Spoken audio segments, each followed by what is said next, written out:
Hello everyone, it's Miss Davies here to read you another story for Storytime. I know that you will know this story already, so you might be able to join in with some parts of it, because today's story is The Three Little Pigs. I love this story, it's a great one, isn't it? Always funny. And dangerous and scary and exciting. So many things to think about in this story. Are you ready? Off we go. There were once three little pigs named Horace, Boris and Percy, who lived together in a teeny tiny cottage in the forest.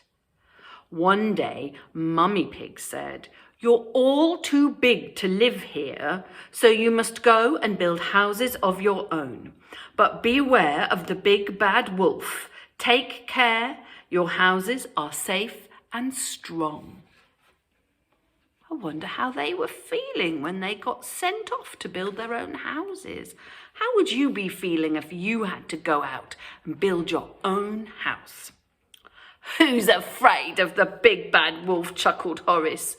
"Not me," giggled Boris. And so the three little pigs set off, and before long they reached a large field. "I'll build my house right here, out of straw," Horace cheered. "Straw? Are you sure?" asked Percy. "Oh, yes," said Horace. "Then it's playtime for me." And with a pat-a-pat-a-pat and hip-hip-hey, Horace built a house of straw. Looks good, doesn't it? Soon after, Boris and Percy reached the edge of the woods. "I'll build my house right here out of sticks," Boris squealed excitedly, "and then I can go and play with Horace." "Sticks? Is that wise?" asked Percy. "It's perfect," said Boris, and with a stack, and a tra-la-la, Boris built a house of sticks. All afternoon, Horace and Boris laughed and danced. They had quite forgotten their mother's warning. "Yippee! Whee! Over this way! You can!" But Percy plodded on. "I want my house to be safe and strong," he thought. And then he came to a brickyard. "This is just what I need," he said. And so, day after day, Percy worked with a rumbledy-bump, and a tap-tap-tap, and a heave-ho, until, at last, his brick house stood tall and proud. Oh, that does look good. Doesn't that look good? That looks like a good house. The summer passed, and then one day, Horace was taking a lovely bubbly bath in his little straw house, when he heard something growling. He peeped out of the window and saw two big beady eyes. "By my snout!" cried Horace. "It's the big bad wolf!" Little pig, let me in," bellowed the wolf. "Not by the hairs on my chinny chin," yelled Horace. "Then I'll huff, and I'll puff, and I'll blow your house down," cried the wolf. And he huffed, and he puffed, and whoosh! Horace's house blew down, down, down. Horace yelped and scurried away to Boris's house of sticks. "Look out!" he cried, diving behind the sofa.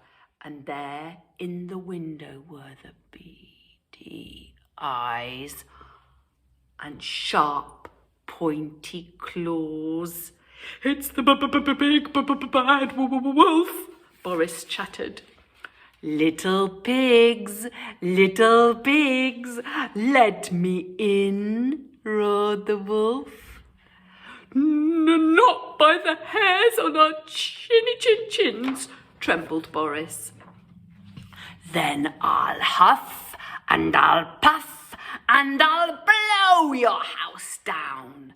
And so the wolf huffed and he puffed and crash! Boris's house clattered down, down, down. Horace and Boris squealed and galloped all the way to Percy's house of bricks. "Look out!" they shouted, and Percy saw big, beady eyes, sharp, pointy claws, and truly terrible teeth. "It's the big bad wolf!" he cried. Little pigs, let me in," howled the wolf. "Not by the hairs on our chinny chin chin," shouted Percy. "Then I'll huff and I'll puff and I'll blow your house down." So the wolf huffed, huff, and he puffed, and he puffed. But Percy's brick house stayed up, up, up. The big bad wolf couldn't believe his whiskers. "I'm the big bad wolf," he howled. "No tasty little pigs ever got away from me." "Oh, help," shivered Horace. "He's on the roof." "What shall we do?" asked Boris. "Quick, I have an idea," whispered Percy. "Yum, yum, yum, here I come," laughed the wolf, and he slid down the chimney, right into a giant pot of boiling water. "Ow!" screamed the wolf, burning his bottom. And then he leapt from the pot and ran away as fast as he could.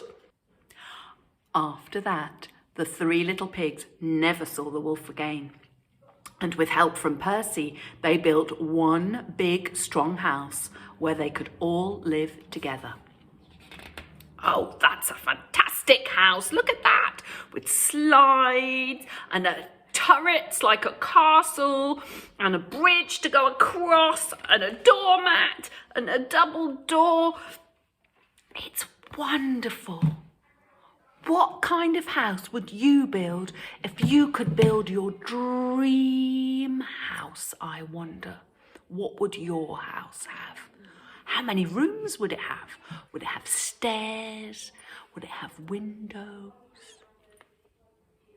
Something to think about, isn't it? Right, I'm glad you enjoyed that story. I hope you enjoyed that story. And more from me again soon. Take care. Bye-bye now. Bye.